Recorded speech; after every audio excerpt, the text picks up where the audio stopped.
On her birthday, Chloe overturned the table of food I had spent the entire day preparing, all because of her brother-in-law, Liam, before she stormed out of the apartment. I didn't follow her. I didn't try to explain myself or apologize the way I always did whenever her temper flared. Instead, I found a cloth and a mop and began the slow process of cleaning the sticky, colorful mess from the floor. About 6 hours later, a message from Liam appeared on my phone, a transparent attempt to play the peacemaker. He wrote that Chloe hadn't intended to flip the table. She was simply worried about me because I have a sensitivity to ginger and scallions. He claimed she only gets angry when I don't remember the things she says because she loves me so deeply. He told me she was at a club, drinking heavily and talking about ending our relationship, and that I should rush over, tell her I was sorry, and bring her home. He even included a short video. In the chaotic, flashing lights of a private club room, Liam's hand was wrapped securely around Chloe's as she gripped a wine glass. They were pressed against each other in a way that was far too intimate for a brother-in-law and sister-in-law, and his voice was a low, gentle murmur as he tried to console her. "Chloe, stop drinking so much," he said. "Alex didn't mean for this to happen. I'll get him to apologize to you right now. Just make up with him, please." Chloe let out a scoff. "Even if he apologizes, I'm never forgiving him. I've had enough of this life. We're finished. I'm breaking up with Alex." I watched the video of Liam and Chloe clinging to one another for a long, silent moment before I typed my reply on the screen. "An apology won't be necessary. Please tell Chloe for me that her wish is granted. We're done." Practically every single argument and period of cold silence Chloe and I had endured was because of Liam. He was supposed to be her brother-in-law, engaged to her older sister, but a week before their wedding, her sister was in a terrible accident that left her in a coma. Liam didn't abandon the family just because his fiancée was in a vegetative state, and because of this perceived devotion, Chloe always took special care of him. She gave him unlimited access to her properties and knew his habits and preferences with a startling level of detail. She knew he had a preference for sweets, that he detested ginger and scallions, and that milk often upset his stomach. She knew he preferred a minimalist design aesthetic with cool, blue-gray tones, and that he enjoyed cultivating all different kinds of ferns. She also knew he had a fear of thunder and lightning, so on every stormy night, whenever Liam called, she would drop everything and rush over to be with him. It wasn't just for thunderstorms either. Whenever Liam needed her, for any reason at all, Chloe was always just one phone call away. Initially, I felt a great deal of sympathy for Liam and wanted to help Chloe in her efforts to care for him. But over time, I began to notice that Liam seemed to be exploiting her kindness. His reasons for summoning her became increasingly trivial and ridiculous. A cramp in his leg, a minor stomachache, a paper cut on his finger. If Liam were a teenager, I might have understood Chloe's intense level of care, but he was 2 years older than both of us. He was not disabled or incapable of looking after himself.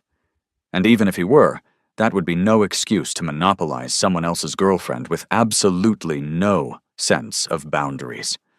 Chloe and I began to argue about how deeply Liam was encroaching upon our lives, and problems started to surface between us.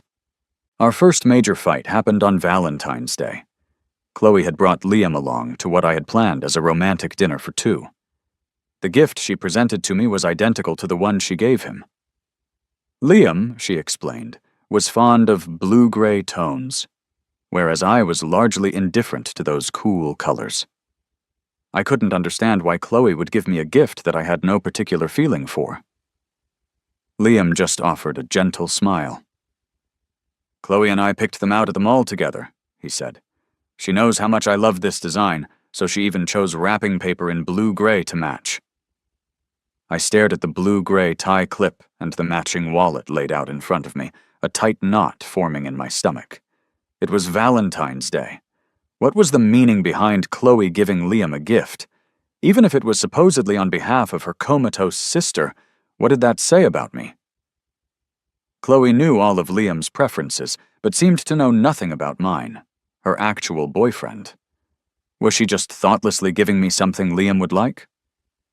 The sweet happiness I had felt moments before was instantly soured, replaced by a bitter taste in my mouth, and my appetite completely vanished.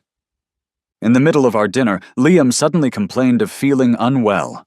Chloe immediately went into a panic, insisting on taking him to the hospital and shouting at me for driving too slowly. It turned out to be a simple case of gastroenteritis. The dishes I had ordered contained an ingredient he couldn't eat. Chloe was furious with me. She said if anything serious had happened to Liam, she would never forgive me, and she proceeded to block me on all my messaging apps over the incident. To be honest, I felt wronged. Yes, I had ordered the food that night, but no one had informed me that Liam would be joining us and playing the third wheel. Besides, isn't he a grown man? Doesn't he know what he can and cannot eat? Despite my feelings, I loved Chloe, and Liam really had gotten sick. In the end, I was the one who had to offer an apology and admit I was at fault before she would finally make up with me. We reconciled, but Liam continued to insert himself between us time and time again, as if he had a GPS tracker planted on her. He always seemed to know what our plans were and would consistently find some flimsy excuse to ruin our dates. I was growing tired of it, but Chloe always swore she just felt sorry for him, and that helping him was akin to helping her sister. Torn, I forgave Chloe's clear favoritism toward him repeatedly. On our 4th anniversary, I planned a special dinner. I lit candles, opened a bottle of expensive red wine, and was ready to celebrate with Chloe. Just as we were exchanging our gifts, Liam showed up uninvited. Upon seeing the custom cufflinks Chloe had given me, Liam's eyes turned red. He choked up and said that Chloe's sister had once promised to give him a very similar pair. In the end, Chloe gave the cufflinks she had custom made for me to Liam. I had wanted those cufflinks for a very long time. I couldn't comprehend why Chloe would just hand my gift over to Liam right in front of my eyes, and I couldn't understand how Liam had the audacity to accept a gift that was clearly meant for me. I was so disappointed and angry at Chloe's blatant favoritism that I gave her the silent treatment for a week.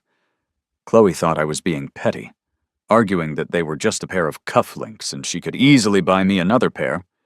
But I didn't believe I was in the wrong. I had wanted those specific ones for a long time. If Liam wanted cufflinks, he could buy them himself. I would have even purchased them for him. What right did he have to take the ones Chloe gave to me? During this Cold War, Chloe blocked me again. And while we were not on speaking terms, Liam would send me messages every day, urging me to make up with her. He would earnestly advise me to be the bigger person and apologize to Chloe. Whenever he sent these messages, he would invariably include photos or videos of him and Chloe spending time alone together. In these clips, they were traveling, eating at nice restaurants, and shopping together, acting as close and intimate as any couple. Seeing those images and videos he sent, I was so angry I could have coughed up blood. I don't think any man could tolerate his girlfriend being that intimate with another guy, especially right after a fight. Even though Liam was technically her brother-in-law, it still made me sick to my stomach. I considered ending things with Chloe for good. Just as I had made up my mind, Liam sent me another one of his peacemaking messages, along with a video. He said Chloe was sick. In the video, Chloe was lying in a hospital bed, wearing a patient's robe, a pained expression on her face while Liam gently wiped her forehead and neck with a towel. Seeing that video made me incredibly angry, but then I saw the long, faded scar on her waist, and my heart softened. That scar was because of me. A few years ago, some thugs had cornered me on my way home from school. Chloe had jumped in without a second thought, taking on all 5 of them by herself, and ended up with several broken ribs. The scar on her waist was a permanent reminder that she had once protected me. Before Liam entered our lives, Chloe had been so incredibly good to me. Thinking about our shared past, I caved and went to the hospital to make up with her, ending our Cold War. After that fight, Chloe proposed to me. She said I was the only one she truly loved, and that she only took care of Liam out of a sense of pity and familial duty. Chloe said she couldn't imagine a life without me and wanted to marry me so we could be together every day. We started planning the wedding, getting formally engaged, writing out invitations, and preparing everything we would need. As we were getting things ready, Liam, as always, popped up to cause trouble, finding all sorts of ways to command Chloe's attention. The fact that he would call her over for every minor headache and fever was starting to make me suspicious, but I tried not to think too much of it. Then, on the day we were scheduled to try on our wedding attire, Chloe never showed up. I waited alone at the bridal shop for 6 hours. In the end, I went home without even trying on a single thing. Chloe finally found the time to send me a message that night. She explained that Liam had a severe stomachache, and they had run all sorts of tests at the hospital but couldn't determine the cause. She said he was in a great deal of pain, so she stayed with him and completely forgot to let me know. Likely feeling guilty for standing me up, Chloe suggested we go to City Hall the next day to get our marriage license first. She said she was still at the hospital with Liam, but that I should meet her at City Hall at 9 in the morning, sharp. I didn't take her words seriously. Perhaps it was because I had been disappointed by her standing me up far too many times. The next morning, I did not go to City Hall at 9, as we had agreed. I went to work instead. The morning was incredibly busy, and I didn't even glance at my phone. During my lunch break, I finally looked at my phone and saw a message from Chloe, sent just 10 minutes earlier. "I'm sorry, Alex.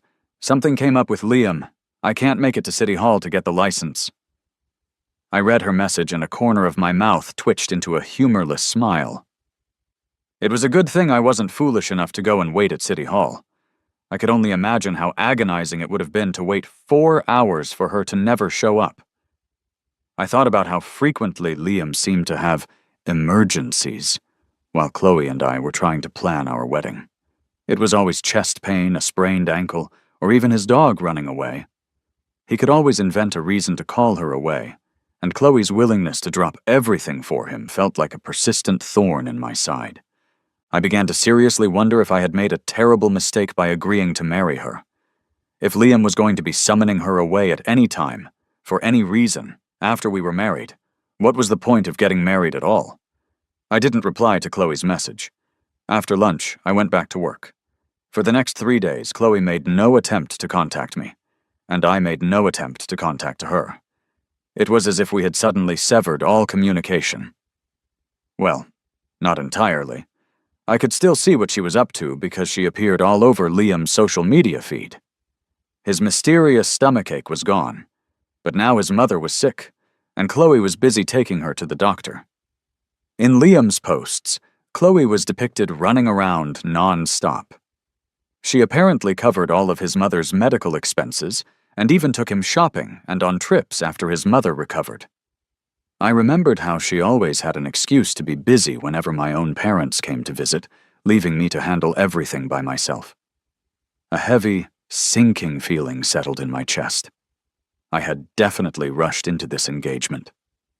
A week later, Chloe showed up at my office building holding a massive bouquet of 999 roses. She handed me the flowers, offered a sincere apology, and told me she had booked a table for a romantic candlelight dinner. She held my hand and began to reminisce about all the good times we had shared. I'm a sentimental person, and as she talked about our past, the complaints and the growing desire to break up that had been building inside me for weeks just seemed to die on my lips. Life went on, blandly and uneventfully. Soon, it was Chloe's birthday. She said she wanted to spend it alone with me, that she missed my cooking. I had almost forgotten, but it had been nearly 3 months since I had last made her breakfast or dinner. I didn't truly believe we would spend the day alone. Based on all past experience, I was almost certain that Liam would somehow show up. Even so, on her birthday, I still meticulously prepared all of Chloe's favorite dishes, baked a cake from scratch, opened a bottle of good red wine, arranged fresh flowers, and had a gift ready and waiting. Sure enough, when Chloe arrived, she was not alone. Liam was with her. The sight of him made my eye twitch. I had a very bad feeling about how the night would unfold. My sixth sense was spot on. Just as I pulled out the birthday gift I had gotten for Chloe, Liam pulled out his gift for her as well. We had bought her the exact same gift, a watch from the same luxury brand. A watch exchanged between a couple has a special, intimate meaning. I had ordered this specific watch for Chloe 6 months ago. I gave it to her because we were in love, and I wanted her to think of me and feel my presence whenever she looked at the time. But Liam was her brother-in-law. What was his intention in giving his sister-in-law a watch? And even if he did, why did it have to be the exact same one as mine? What game was he trying to play? I was furious. It felt like I had just swallowed a fly. This time I didn't hold back my feelings. I directly asked Liam what he meant by giving Chloe the same gift as me. Faced with my direct question, Liam's eyes instantly welled up with tears. He claimed he just had thought the watch was nice and had bought it as a simple birthday present for Chloe, without giving it much thought. But this particular watch wasn't sold in stores. It had to be special ordered. I remembered clearly that Liam had been with me when I was picking it out, which meant he was lying through his teeth. My pointed questioning left him speechless. He choked back a sob and promptly left the apartment. Chloe immediately chased after him. After about half an hour of what I assumed was coaxing and consoling, she returned with a red-eyed Liam. Chloe was pulling him back by the hand, their fingers intertwined as they walked in. His eyes were still red and puffy, and Chloe was gently consoling him. "Don't be mad," she said to him. "He doesn't have a filter. I'll make him apologize to you later." The way Chloe was comforting Liam looked exactly like a girlfriend consoling her boyfriend. I had only ever seen Chloe dote on Liam in the photos and videos he sent me. Seeing it in person now made me feel sick to my stomach. I didn't know what I had done wrong that would require an apology. Watching Liam being coddled by Chloe filled me with a profound sense of disgust. But I reminded myself that it was her birthday, so I suppressed my annoyance, set out the bowls and chopsticks, and told them it was time to eat. Chloe served Liam, dishing up his food and filling his soup bowl with a practiced ease. The careful, attentive way she treated him made my stomach clench. I kept my head down and shoveled rice into my mouth, the sound of their quiet conversation buzzing in my ears. The disgust was growing stronger. I knew I couldn't take it anymore. I had to have a serious conversation with Chloe. As soon as dinner was over, we were going to talk. Just as I was steeling myself for this, Liam, who had been speaking softly to Chloe, suddenly started to gag. Chloe immediately asked with alarm, "What's wrong?" "Scallions," he gasped. "There are scallions in the fish, Alex. Why did you put scallions in the fish? You know Liam can't eat them." Hearing Chloe's accusatory tone, I slammed my chopsticks down on the table. "Isn't it normal to put scallions in fish?" I retorted. "But Liam can't eat scallions." "What does that have to do with me?" I shot back. "Did I know he was coming today? If he can't eat scallions, he can just not eat the fish, can't he?" I rarely used such a harsh tone with her. Chloe was stunned for a moment. Then her anger flared up even more intensely. "What's with your attitude?" "This is my attitude," I declared. Seeing us on the verge of a full-blown fight, Liam's eyes welled up with tears again. "Don't fight because of me," he whimpered. "It's all my fault. I'm sorry, Alex. I know you don't like me. I won't bother you and Chloe anymore." I sneered at him. "You'd better mean that!" Chloe pointed a trembling finger at me. "Apologize, Alex. You apologize to Liam right now. And if I don't, then we're breaking up." "As you wish." The moment those words left my mouth, Chloe flipped the entire table. The dishes I had worked so hard on, the cake, the red wine, all of it smashed onto the floor in a chaotic mess. Hot soup splashed onto me, stinging my skin. A sharp shard from a broken wine bottle cut deeply into my calf. I heard Liam cry out in pain. "It hurts! It's so hot!" Chloe immediately helped Liam up and rushed him out the door. I looked down at the gash on my leg, blood steadily flowing from the wound, and a bitter smile formed on my lips. It was crystal clear who was more important to Chloe. I found the first aid kit, treated my own wound, and then began cleaning up the wreckage. As I cleaned, Memories of my time with Chloe flashed through my mind like a movie. Chloe had been good to me, but that kindness was conditional. When Liam wasn't causing trouble, she was the perfect girlfriend. But as soon as he showed up, she would invariably choose him over me. I didn't want to be the perpetual runner-up anymore. I wanted to be the only one. My mind was made up. That's when Liam's message came through. Seeing him nestled so intimately against Chloe, hearing her casually talk about our relationship and her desire to break up with me, I didn't feel as sad as I had expected. I typed out each word carefully on my phone. As she wishes, we're breaking up. After sending the reply, I started packing my things.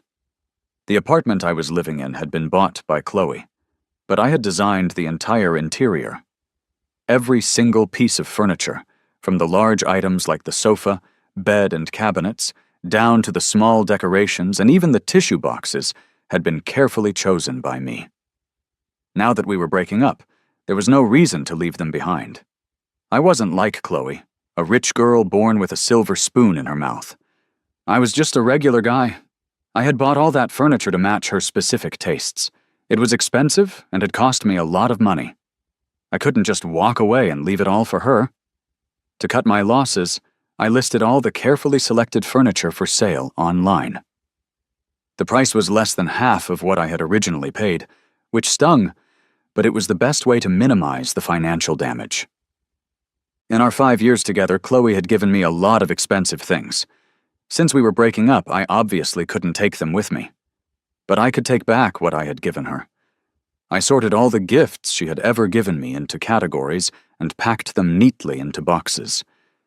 Then, I listed the bags and cufflinks I had bought for her on a second-hand marketplace.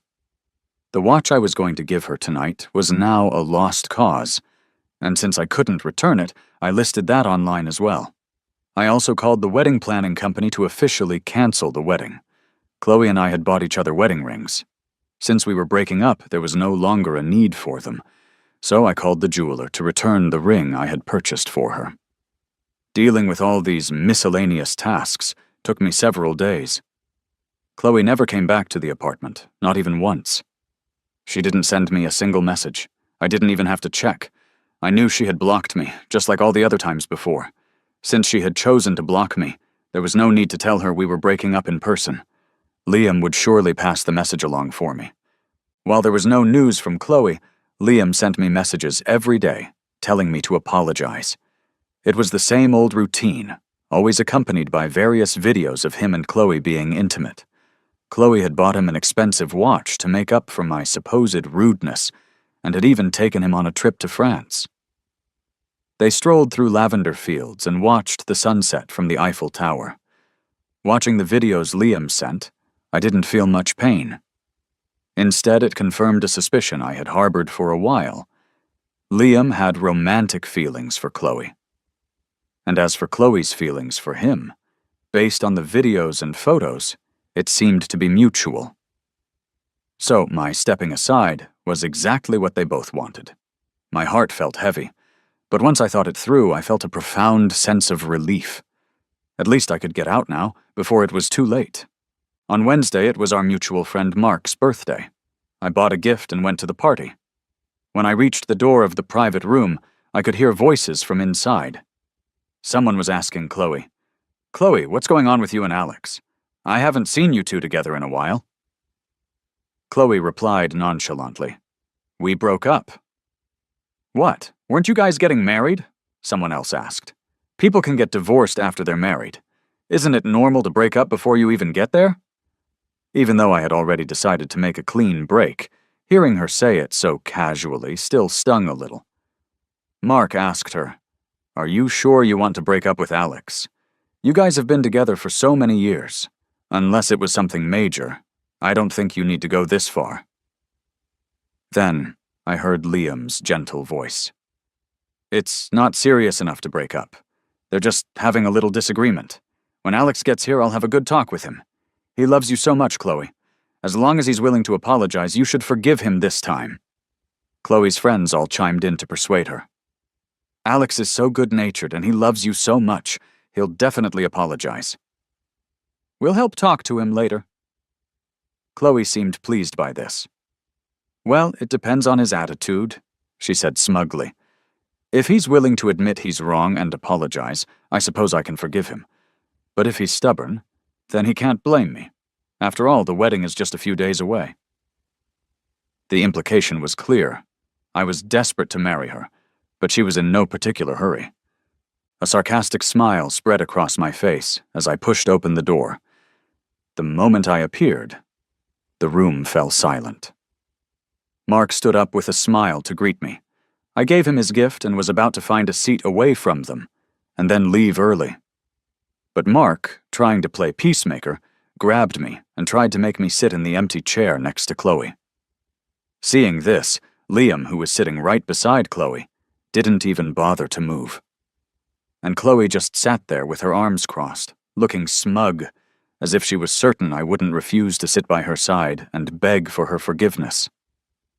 I felt sick to my stomach. Some things had to be said to their faces. Chloe and I have already broken up. It wouldn't be appropriate for me to sit next to her. In the future, please don't ever associate me with her again. Thanks. After I spoke, the entire room went dead silent. Chloe's expression instantly turned cold. For the rest of the night, she just kept drinking while Liam softly urged her to drink less. I ate my fruitcake and didn't give them a single glance. Partway through the party, I got a call. It was someone from the second-hand marketplace asking about the watch. I stepped outside to take the call. The person asked about the condition of the watch, and after I confirmed that the packaging was still sealed and unopened, they decided to buy it. That watch had cost me nearly a year's salary. I ended up selling it at a 10% loss, and even though I lost money, at least I got most of it back. After hanging up, I was about to go back inside when I bumped into Liam, who was rushing over. He had a fake, concerned smile plastered on his face. Alex, you've been stubborn for so many days. Are you sure you're not going to apologize to Chloe? I looked at him coldly. You really want me to go apologize to her? Of course. I hope you two can make up. But every single one of our arguments is because of you. If you really wanted us to be okay, why do you always have to cause trouble? If you don't like scallions, you don't have to eat them. No one forced you to eat that fish. And I don't recall anyone inviting you to crash my birthday celebration for Chloe. You're an engaged man. What's your deal buying a watch for an unmarried woman, your sister-in-law, no less? I think you know exactly what you're doing. And another thing, you and Chloe are always together. I've never in my life seen a brother-in-law and sister-in-law who hug and hold hands without any sense of propriety. What are you trying to say? Are you accusing me and Chloe of something? You? Why are you in such a hurry to deny it? I'm not finished. Chloe seems to know an awful lot about your digestive issues. Are you sure your relationship is just brother-in-law and sister-in-law and not something else? Before Liam could reply, I opened my phone and pointed to a social media post he had made the day before, showing Chloe buying him probiotics and ginger tea. Does Chloe know you posted this and set the privacy so only I could see it? Honestly, you're the first two-faced, manipulative snake I've ever met. It's disgusting. Please stop pretending to be a peacemaker while secretly trying to provoke me. I'm not interested in your twisted drama with Chloe. If you like her, just get with her already and leave me out of it. With everything out in the open, Liam's expression changed completely. The act was over. Since you already know, then I hope you'll stick to your word and stay far away from Chloe. Don't come crawling back. I scoffed. And who are you to say that to me? Her new boyfriend? As far as I know, you're still technically engaged to her sister. So, are you trying to get with both sisters at the same time? Liam's face turned a ghastly shade of pale. How could you say something so vile? Seeing his teary-eyed act just disgusted me further. Cut it out. I'm not Chloe. A few crocodile tears won't work on me. By the way, I've always been curious about something. Does Chloe know you're in love with her? With his cover completely blown, Liam stared at me with pure, unadulterated hatred. Of course she knows. Why else do you think she chose me over you time and time again? Fine. Then I wish you two a lifetime of happiness. I had already given Mark his gift, so there was no reason to go back into the party. I sent Mark a text saying something had come up and left the club. Just as I stepped outside, I heard rapid footsteps behind me. A hand grabbed my shoulder, and Chloe's furious voice rang out. "Alex, you've got some nerve! Who gave you the right to hit Liam? Apologize to him right now, or else!" What the hell? When did I hit Liam?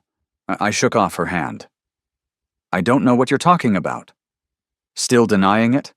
I really underestimated you. You act so gentle and harmless, but underneath you're this vicious and unreasonable.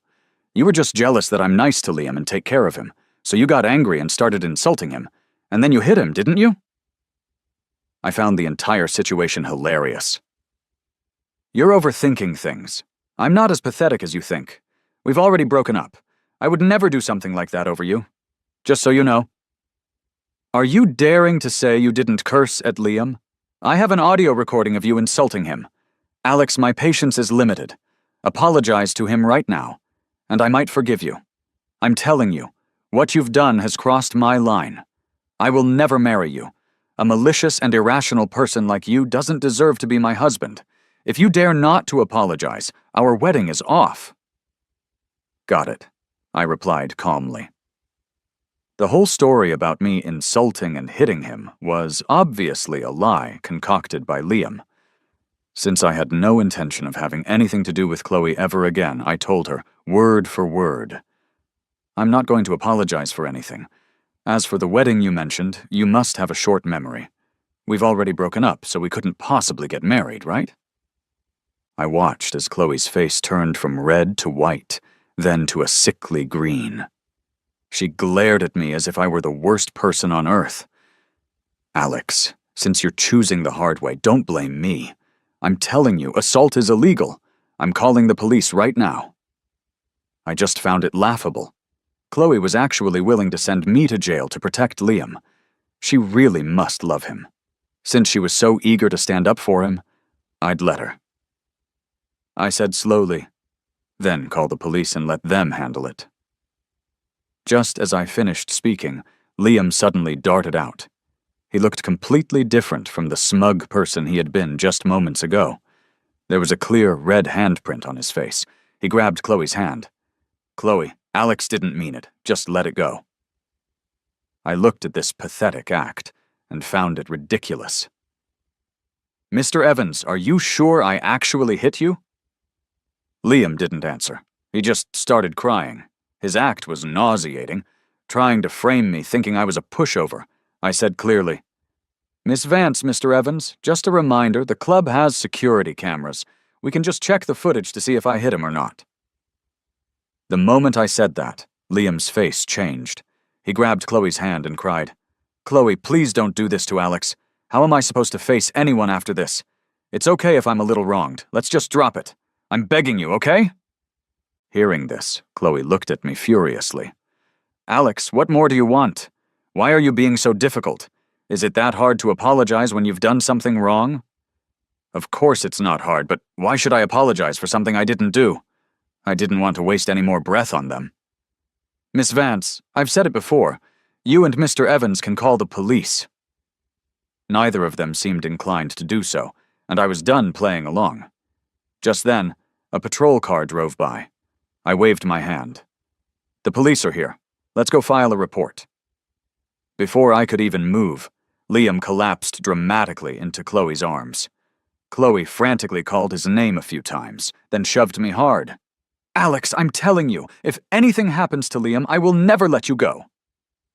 She pushed me so hard that I fell to the ground, scraping my arms and legs on the rough pavement. By the time I managed to get up, Chloe was already helping Liam into a car and driving away. Those two psychos were truly disgusting.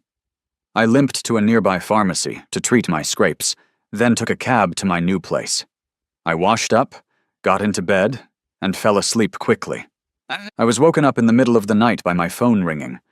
I groggily picked it up and saw it was Liam calling. What was this lunatic up to now? I hung up and was about to go back to sleep when a video came through. In a dimly lit room, Chloe was lying on a bed, seemingly wearing only a robe. The long scar on her waist was faintly visible in the shadows. Liam opened the door, carrying a cup. He gently nudged Chloe. "Chloe, time to drink your hangover soup." With her eyes still closed, Chloe let Liam lift her head and help her drink the soup before she lay back down. The video must have been edited, because the scene suddenly changed. Chloe was clinging tightly to Liam. He was pushing her away, his voice low. "Chloe, Chloe, it's me, Liam. I'm not Alex. Look clearly."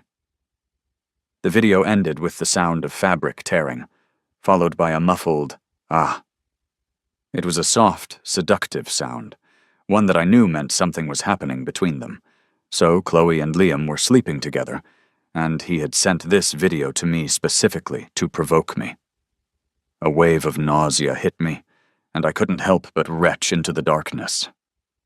The story continues, switching to Chloe's perspective, and then back to Alex's, following the plot of the original text, but rewritten in this new style, covering her anger and denial, her discovery of the empty apartment, her desperate attempts to contact Alex, her eventual realization about Liam's manipulation, Alex's new job and the airport confrontation, the revelation about her sister waking up, and finally the epilogue detailing Liam's imprisonment and Alex's new life, ending with him hanging up on her final call.